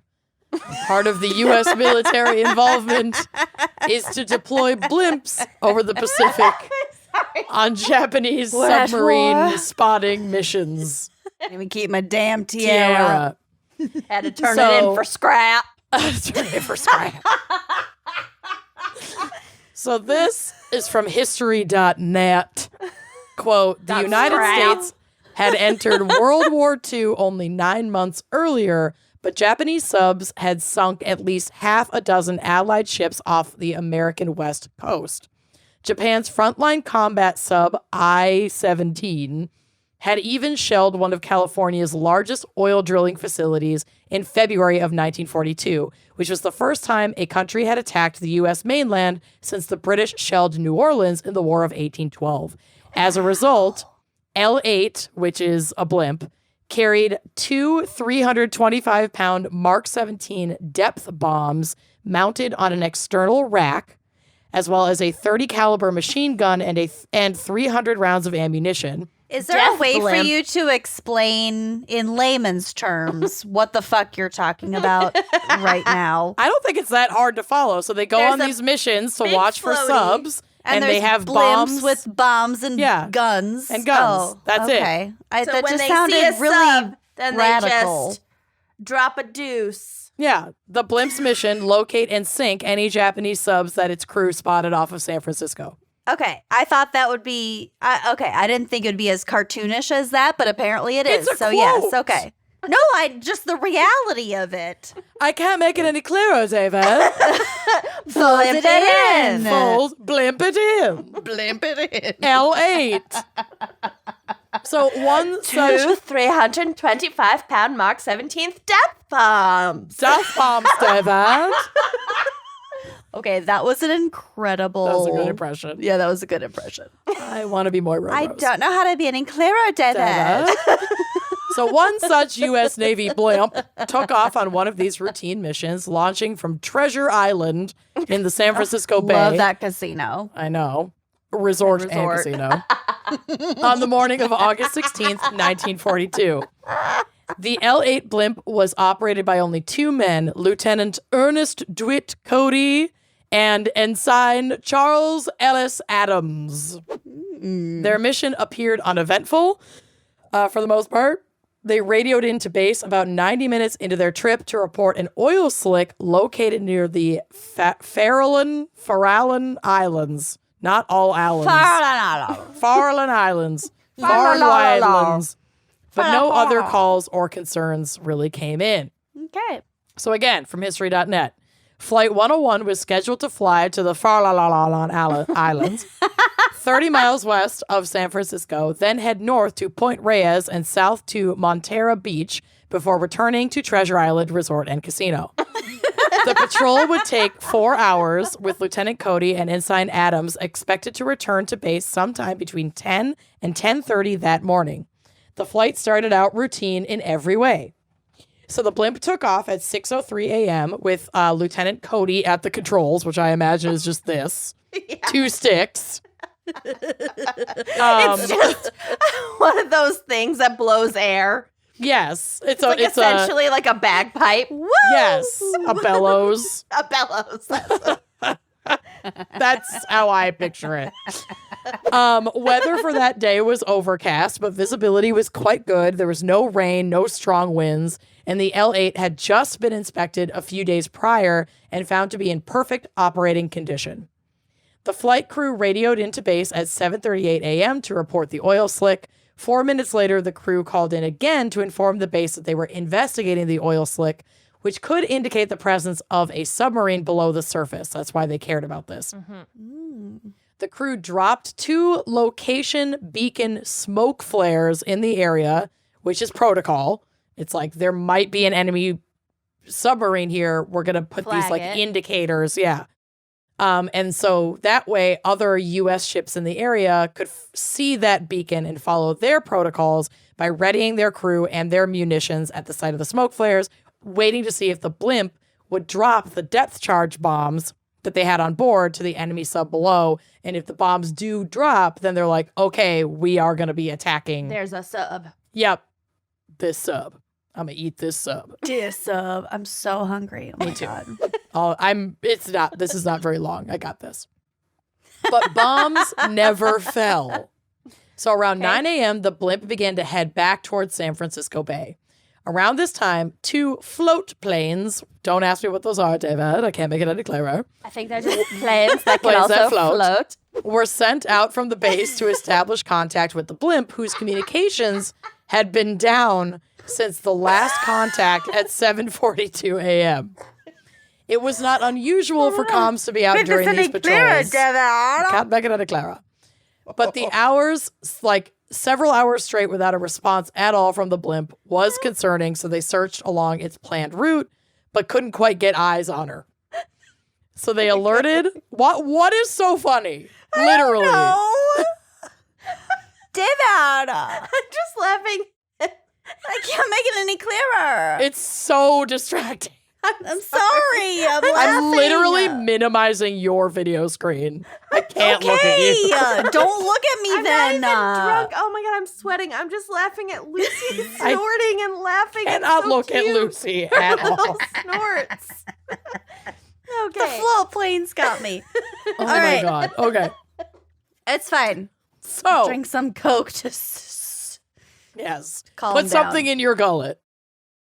So they are searching along its planned route, trying to find it. They alert other U.S. military in the area to be on the lookout for the L8 as well.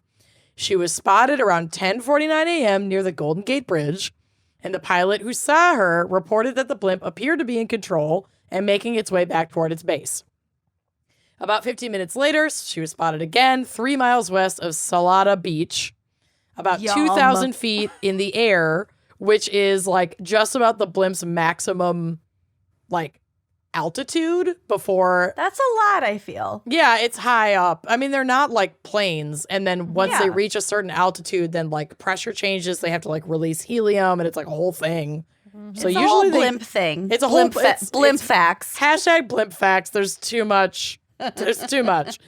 They kind of cap out at like 2,000 to 2,500 feet before stuff has to happen. Little Do you known know fact, that? they also fly like whoopee cushions, so there's Yeah, just they no fart way to the know. whole way, and it's completely random. Really useful military vehicles. Yeah. It makes You know when total you blow up sense. a balloon? They just let it go. Yes. Go find the submarines now. David. We're at war. Go, balloon, go. Fly, balloon. Godspeed, balloon. We salute you, balloon. You should have a good 90 seconds of flying time. We lost many good balloons at that war. Some good balloon men out there. Oh my god. Okay. So she's up 2,000 feet in the air, but once again, nothing amiss is really reported. They're just like, well, that's up high.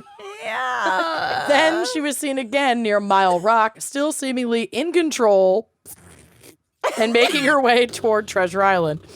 But moments later, an off-duty seaman enjoying a beach day spotted the blimp off the coast and noticed that she had a severe bend right down her middle. She was not looking good. Same girlfriend. Hard same. With the Honey, cabin, I get it. well, so the cabin, like the gondola holding the 2-man crew, is like sagging, and the L8 is lumbering slowly lower and lower toward the shore.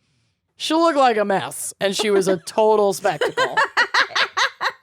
So if you look at the blog to see what I mean when I say she was a mess. Yeah. So you see that like blumping toward the shore. That looks honestly like the crease in my leggings Yes. around my hip. It's really not good. It's a That spectacle. It is not cute. It's Not not cute. desirable. Shit is dangling from. Wing and a prayer. Mm-hmm. She those are looks my like a yoga fucked up clothes. Mylar balloon 2 weeks after that birthday party. Mhm. Still clinging to life. Yeah. So residents, beach bathers, golfers, all manner of civilians are watching the slow approach of this blimp, which was steadily working its way inland where it hit a cliffside, which bent its propellers and fully dislodged one of the depth charge bombs that just fell off and rolled to a stop near a golf course. Why didn't they crash it into the ocean and do that? Well, we Will- Why did they crash? I don't think they have much control over this balloon. And actually, the bomb falling off sounds a lot scarier than it actually was because they're depth bombs that are specifically designed to only detonate when they reach a specific water pressure. Okay, but a blimp still. is designed to fucking specifically fly and not it's not freeze doing that. and crash into a cliff. So you never Also, know. I, as a citizen, would not feel comfortable No. with any kind of press release saying that a bomb, Fell off a regardless of blimp type, And fell rolled, off of a blimp and rolled and hit a cliff near rolled my to home. a stop near a golf course. Yeah. Not great. It's not good. So at this point, thousands of civilians had taken to the streets to watch this go down. Yeah. Many of whom had binoculars and later reported to have seen two men on board the blimp. Quote, L8 then descended toward Daly City, a suburb 2 blocks south of San Francisco's county line, striking the roofs of several homes. Ethel Appleton heard the blimp's drag line scrape across her rooftop and instinctively grabbed her 8-year-old daughter, concerned for their safety. When Richard L. Johnston, who was polishing his car in front of his house, noticed the partially deflated blimp overhead, As you do. he rushed to protect his mother. This is like cartoonishly 1940s. It's so ridiculous. At 11:30 a.m., L8 came to rest in the middle of the 400 block of Bellevue Avenue. Fortunately, no civilian injuries occurred as a result of the crash and minor damage to property. I think Dick Johnston's freshly waxed car might have gotten a little Probably some of the roofs were dented. fucked up a little. Yeah, They got exactly. scraped by a blimp. Right. And you can see there is the blimp's final resting place. There's a photo on the drive as well of that. So, Whoa. yeah. So That's actually firefighters, pretty dramatic. it's very dramatic. I mean, imagine that just plopping in your neighborhood. Yeah. Not cute.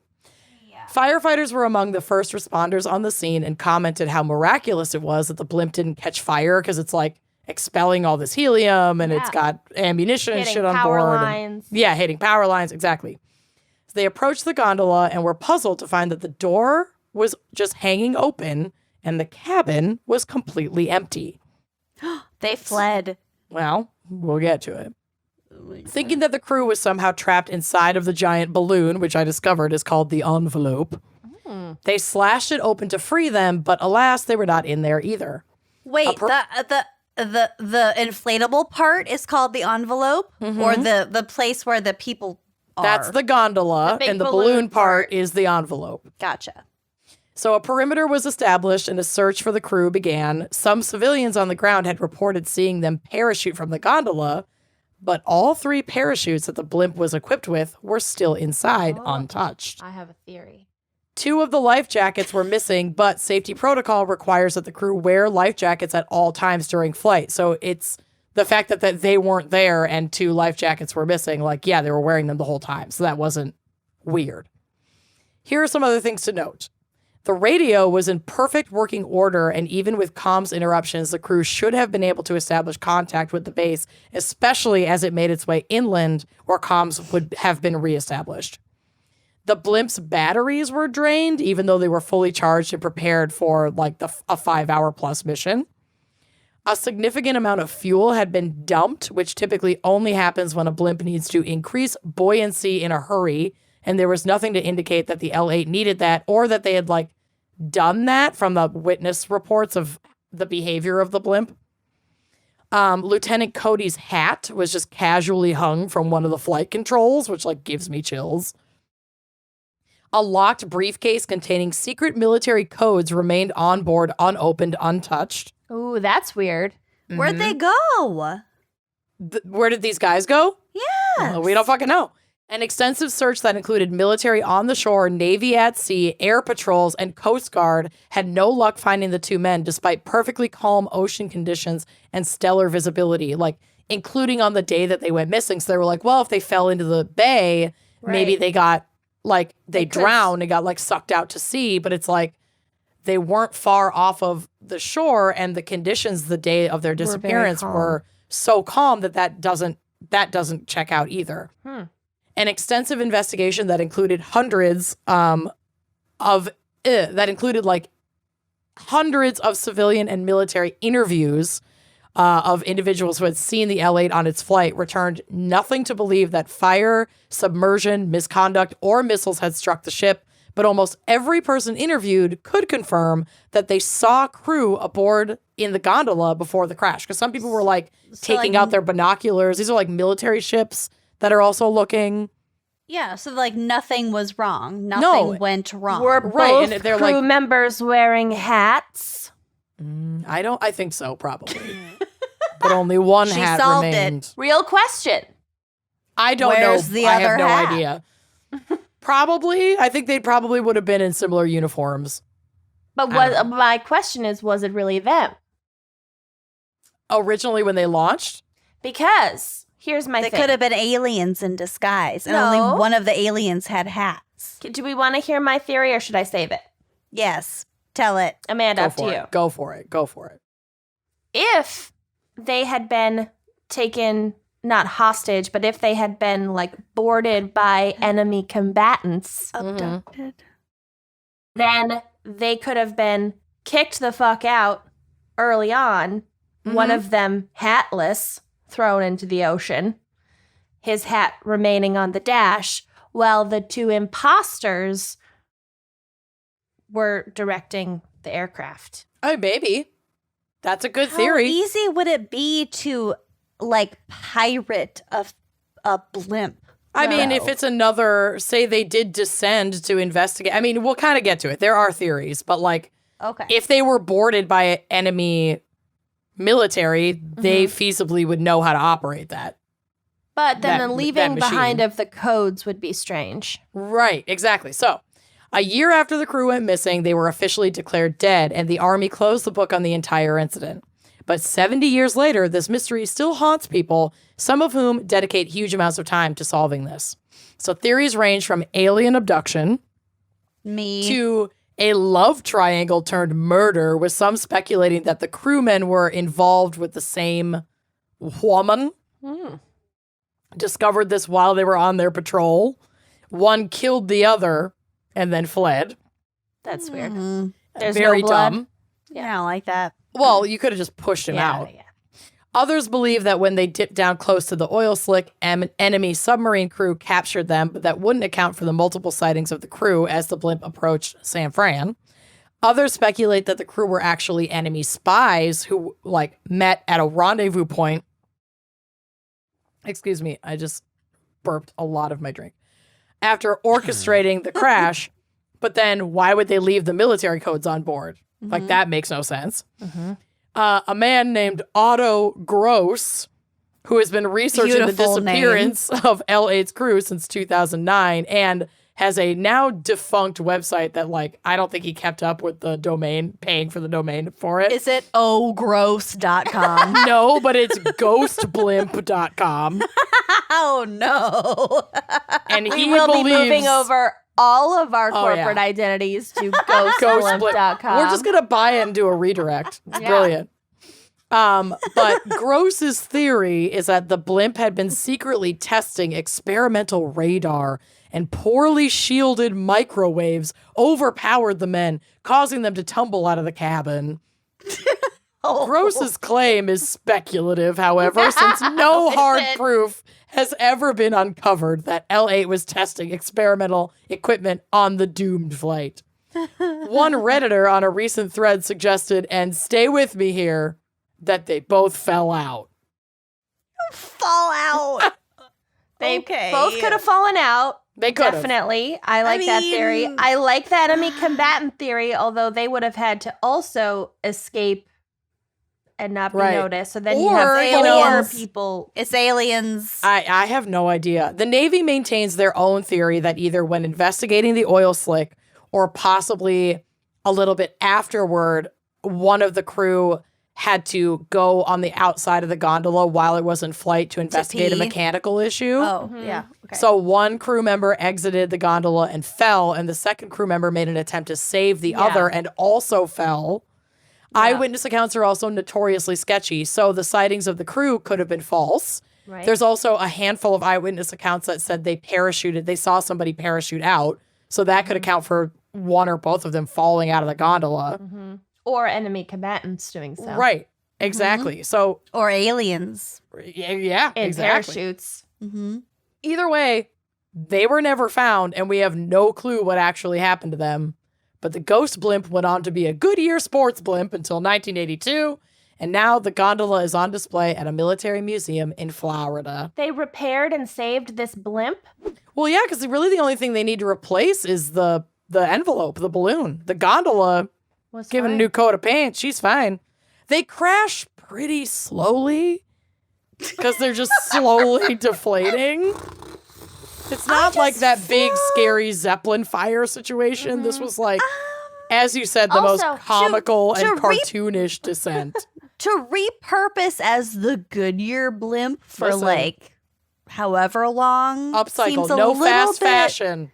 Yeah, you're right. Upcycling. You know, okay. It's a perfectly good gondola. I really have nothing else to say to that. Just because it's other Also- than cursed. it's just kind of icky. The military codes thing. Yeah. It might have been suspicious to have the military code book be missing. Mm. And they had cameras in this period, so they could have, if Taken it was photographs they or could've- written down the codes Sure. and then put them back in the locked. Sure. Yeah. Yeah, the spy theory is kind of legit, honestly. Yeah. But this was 70 years ago, and I don't think anything happened. I mean, unless this information is classified to this day, but I don't think there's anything that happened following their disappearance to suggest that those codes were given to enemy Oh, military. yeah. Who knows? like there's no like proven benefits Right. from that stolen information. Exactly. That I'm aware of. all of that technical information, like intel, would have kind of cycled out by now. Probably, yeah. Oh, yeah. But that's not to say that they didn't at the time think that it was valuable. Oh, no, Yeah. of course. So I think they easily could have been overpowered, but I kind of, I don't usually like trust the stories the state wants to tell you, Mhm. but I think fell out of the gondola were never found in the Usually ocean. the simplest I don't think they explanation fell is But I want to go with alien abduction because that's the most aliens. interesting I'm going. to me. I vote aliens. I'm going spies. I love it. They aliens, didn't fall aliens, out. spies. I don't think they fell the fuck out. Or That's not like ridiculous. those two people were spies, but that they were taken over by Either way. And also, hijacked. if they fell out and they were wearing their life vests, wouldn't that have also made them visible at least with all of those searches? Also, that they there did? were only two people trained to operate this specific blimp. Would one have really fallen out, and then the other was like, "Oh, wait, Jimmy," and then he also falls out? Like, I mean, I don't Probably think not protocol. lots of but- people are trained to operate the blimps. The blimps just don't need a crew of more than 2 people. I don't buy the falling out thing. Is all I'm saying. I mean, I don't know. I think anything is possible. Well, You yeah, don't really Mostly know in the aliens. moment. You could go against protocol in the moment because he's your friend or whatever, and you try Right. to. yeah. Okay, so someone falls out, and then you chase them, and you try to save the Well, maybe they I were don't know. hanging Eh. on with one hand, and you just you're just gonna not even like try to pull Does your. that happen outside of comrade like in. Hollywood, though? I don't know. I've never been to war or in a blimp. 1942. We were at war. We were at war. Oh my It was Anyway, aliens. All It right. was that's aliens. my case. Well, unsolved. So and a unsolved. mystery. Such a mystery. All right. Ghost Blimp. Well, thank you to the Ghost Blimp. Thank you Ghost to Blimp. our fan picker, Joss Hoskinson. Mm. And also to our special guest, Susan Hendricks. Yes. Thank you so much, Susan. I had such a nice convo with you. Thank you for adding so much to our conversation. And you And know also, what? please check out Susan's podcast called Down the Hill, and it's about the Delphi murders. I love that. Definitely do that. Special thanks to us for doing it. Okay? We never thank ourselves. Yeah. I'm thanking us. Sure. That We too. never thank ourselves. Thank You're welcome, America. Self-care. Thank us. Yep. Okay. Thank my Bye. toe. See us next week. Bye-bye.